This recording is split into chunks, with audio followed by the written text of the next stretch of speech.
Feeling like an imposter doesn't mean you're a fraud. It means you're human. Some of the most successful people in the world, famous actors, professional athletes, CEOs, world leaders, and yes, even the person you admire most, have felt exactly like you do right now. They've questioned their worthiness, doubted their abilities, and wondered if they really belong in the rooms that they're in. But here's what separates those who thrive from those who shrink. Welcome to the Kindness Extremist Podcast. I'm your host, Shola Richards, aka Brother Teresa. I've spoken to tens of thousands of people all over the world about the importance of kindness. And I am obsessed with how we can bring more kindness into our daily lives and restore balance to a deeply unbalanced world. Every episode, I'll give you 3 practical strategies to create a kinder world, and I'll do it in 30 minutes or less. No fluff, just valuable, actionable content that you can implement in your life immediately after listening to help you actively create a kinder world. There's no time to waste. Let's dive in. Welcome back, my friend. It's an honor that you're here for episode 24 of the Kindness Extremist Podcast. Today, we're diving into something that affects over 70% of people at some point in their lives, but no one talks about it openly. I'm talking about imposter syndrome, that sinking feeling that you've been fooling everyone into thinking that you're better, smarter, and more qualified than you actually are. It's like walking around thinking, oh my gosh, there's another day where no one found out that I don't know anything around here. It's horrifying. Here's what I want you to know up front. If you've ever felt like a fraud, if you ever sat in a meeting thinking, I don't belong here, or if you ever got a promotion and thought, they're going to figure out that I don't know what I'm doing, then congratulations. You're officially a member of what I like to call the Imposter Club. And here's the plot twist, my friend. Being in this club doesn't mean that you're a fraud. It actually means that you're exactly where you belong.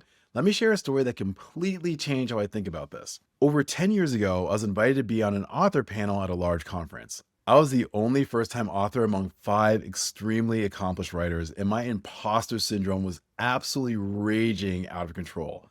I was convinced I didn't belong there. While we were waiting backstage, I decided to ask the other authors a simple question. What was the hardest part about writing your books? Without hesitation, one author said, oh, the self-doubt. I would sit at my computer for hours, type something up, read it over, and realize that it was complete garbage. Then I'd go to my room, curl up in the fetal position with a bottle of wine, cry about what a fraud I was until the tears stopped. And then I'd dry my tears, crawl back to my computer, and start typing again. The other authors immediately chimed in. Yes, that is so me. And another one said, I thought I was the only one who did that. And another one said, oh, I feel so much better knowing that I'm not alone. Outwardly, I kept my cool by nodding in agreement, but inside, my brain was freaking out in giddy excitement. In that moment, I realized something profound. I wasn't an imposter, and I absolutely belonged in that room with them. We all belong in that room together. And more importantly, the very fact that we questioned our belonging was exactly the proof that we needed to show that we cared enough about doing this work well. So in this episode, I'll give you 3 practical strategies to reframe your relationship with imposter syndrome and use it as a superpower instead of letting it sabotage your dreams. So whether you're stepping into a new role, pursuing a new dream, or simply trying to believe that you belong in rooms that intimidate you, this episode will show you why your imposter syndrome might be your greatest asset. So my friend, are you ready to turn your biggest insecurity into your secret weapon? If so, let's dive in. Let's start with the truth that might surprise you. If you're not experiencing some level of imposter syndrome, you're probably not challenging yourself enough. Sit with that thought for a moment. When do you feel most like an imposter? Is it when you're doing something that you've done 1,000 times before, or something that's well within your comfort zone? Of course not. You feel like an imposter when you're stretching, when you're growing, when you're stepping into bigger rooms and taking on bigger challenges. That feeling of, I don't know what I'm doing, isn't evidence that you're a fraud. It's evidence that you're exactly where you need to be for growth. Let me share something personal. For years, I carried imposter syndrome in every area of my life. In basketball, even though I was the captain of the team, I felt like I was selected for the team because I was tall and I looked the part, not because I was actually good. In relationships, I feared my partners would eventually find someone more handsome, more intelligent, or more interesting. At work, I spent days in quiet terror, waiting for the day that I'd be exposed as a fraud who didn't know what he was doing. Looking back with the benefit of hindsight and age, I can see the pattern of dysfunctional thinking. But at the time, I was blind to it. I didn't realize that what I was experiencing was actually the growing pains of someone who was constantly pushing beyond their comfort zone. Here's what I wish I had known then. Competent people aren't the ones who feel like imposters. Why? Because the more you actually know, the more you realize how much you still need to learn. So when you feel like an imposter, you're actually demonstrating four critical things. One, self awareness about your learning curve. Two, high standards for your performance. Three, the courage to step into challenges bigger than your current skill set. And four, the wisdom to recognize that growth requires discomfort. Let me give you a different way to think about those imposter moments. Instead of thinking, I don't belong here, try, I'm exactly where I need to be to grow. Instead of thinking, I don't know what I'm doing, try, I'm learning something new, and that's exactly the point of this. So here's your first kindness strategy of the episode. The next time you feel like an imposter, pause and ask yourself these questions. What new challenge am I taking on right now? What skills am I developing that I didn't have before? How is this feeling of uncertainty actually evidence of my growth? Remember, if everyone in the room knew everything you knew and had all of your same experiences, why in the hell would they need you there? You're invited into that room, whether it's a job, a relationship, or an opportunity, because you bring something unique. Your perspective, your experience, your fresh eyes are exactly what's needed. You aren't in that room by accident. The goal isn't to eliminate imposter syndrome, it's to reframe it. When you feel like you don't belong, that's not your signal to retreat. That's your signal that you're about to level up.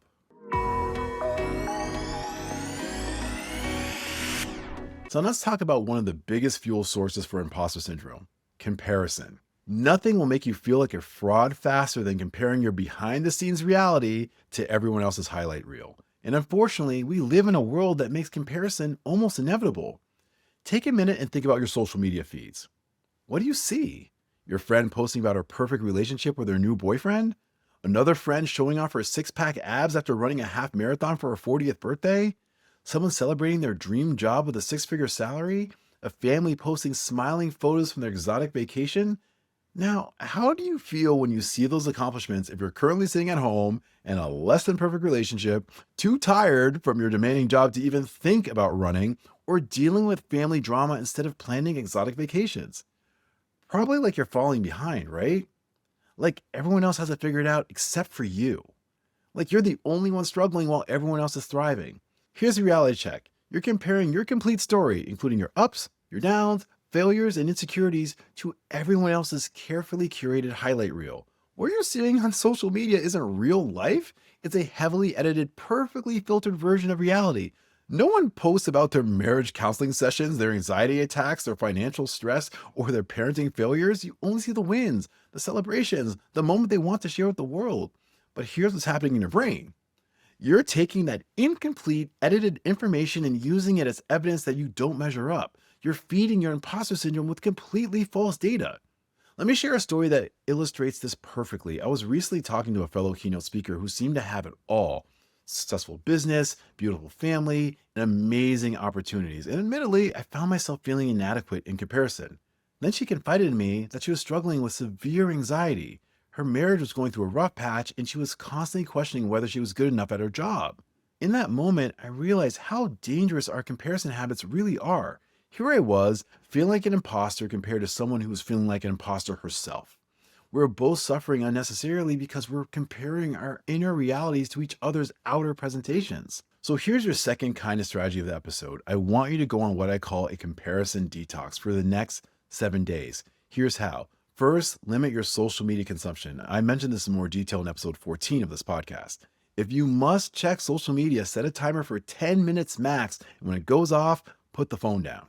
Second, when you catch yourself comparing, interrupt the pattern by asking, what don't I know about this person's full story? Remind yourself that you're seeing a highlight reel, not reality.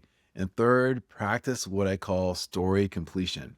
When you see someone's success, instead of feeling inadequate, try to imagine the full story: the struggles they've overcome, the failures they've learned from, the support they've received, the sacrifices they've made.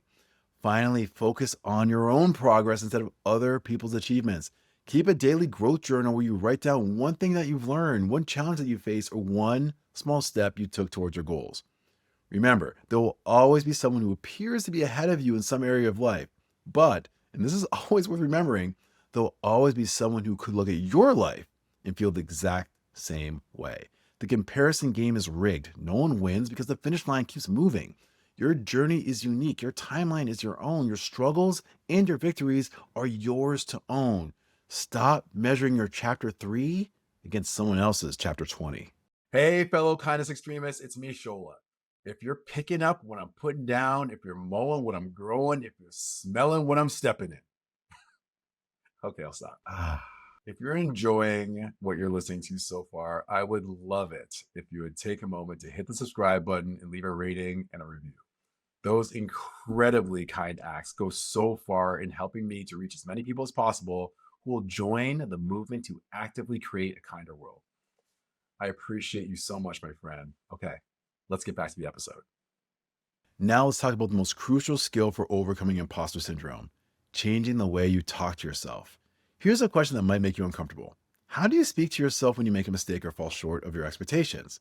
Let me paint a picture for you. Imagine a kindergarten-age little girl is trying to tie her shoes. She's been at it for several minutes, and despite her best efforts, she can't seem to get it right. Her dad looks at her with disappointment and says, "You're such an idiot. What the hell is wrong with you? You'll never amount to anything. You're pathetic." Okay, hopefully we can both agree that's absolutely horrific, right? The idea of a parent speaking to their child that way is almost unimaginable. It would be considered emotional abuse. But here's the uncomfortable truth. I will bet you said those exact words to yourself, or worse, when you've made a mistake or you tried your best at something and fell short, right? And unlike my fictional scenario, when you speak to yourself that way, it's real. We often reserve a special kind of viciousness for ourselves that we would never dream at directing at another person. And this self-cruelty is friggin' jet fuel for imposter syndrome. Let me share how I learned to change this pattern. When I was writing my book, Go Together, I was struggling with some of the worst writer's block imaginable. After a particularly frustrating writing session where I'd only managed to write a few hundred words, I launched into a vicious attack on myself. "Really, Shola? You've been working on this book for a month now, and all you've written is a little over 1,000 words? You are pathetic, my guy. Get your act together before your publisher regrets even giving you this deal." Then I stopped and I thought about my 2 daughters who were in elementary school at the time. How would I respond to them if they were struggling with an important project? I would never dream of speaking to them in the way that I just spoken to myself. So I tried something different. I spoke to myself with the same love and compassion that I would offer them, and I actually said it out loud. "It's all good, Shola. Be patient with yourself, man. I know it's hard now, but if you keep showing up and keep trying your best, it will get easier. Don't beat yourself up, man. You're a talented writer, and I believe in you, and I believe in your message. You belong in every room that you walk into, and you're built for this. Keep moving forward, and I'll be there to support you every step of the way." You might think that that's super corny, but I'm telling you the difference was remarkable. Not only did I feel better, but my productivity increased dramatically. And to keep the momentum going, I started writing with a picture of my daughters nearby as a reminder to give myself the same love I would give them when they fell short. So here's your third kindness strategy of the episode. Starting today, I want you to become your own best friend instead of your own worst critic. Here are 2 super simple steps to do this. First, catch yourself in the act. When you notice your self-talk during a challenging situation, pause and ask, would I say this to my best friend if they're in a situation? Assuming that your answer is no, then move on to the second part. The second part is to practice the best friend technique. When you're struggling, literally ask yourself, what would I say to my best friend right now?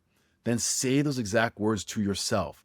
Remember, this is a powerful truth. The most important words on earth will always be the words that you say about yourself to yourself.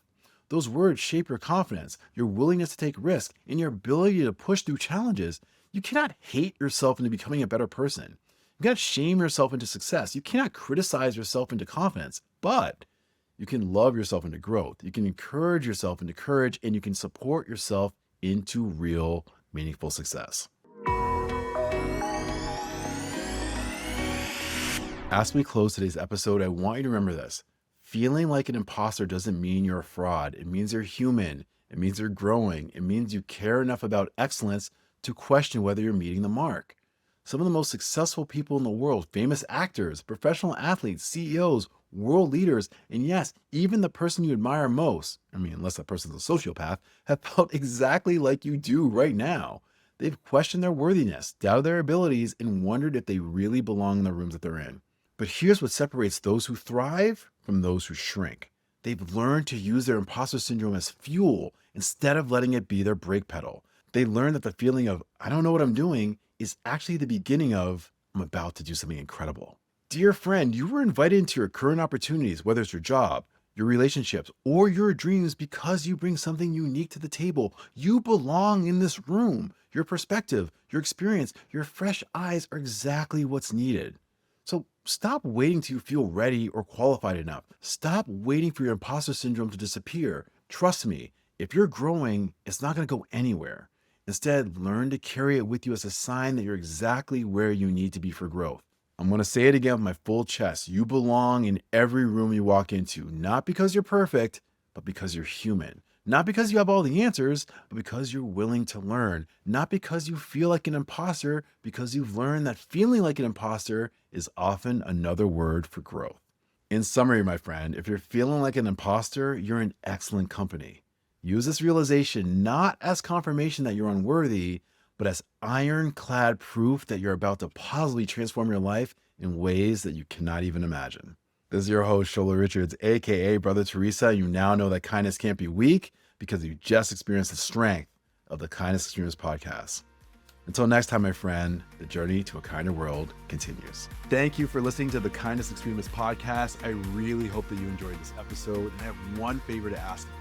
If you could kindly hit the subscribe button, leave a rating and a review, not only would that be incredibly kind, but by doing so, you're actively playing a role in growing this movement and ideally getting us one step closer to creating a kinder world. I hope to see you next week for another episode of the Kindness Extremist podcast. Bye for now.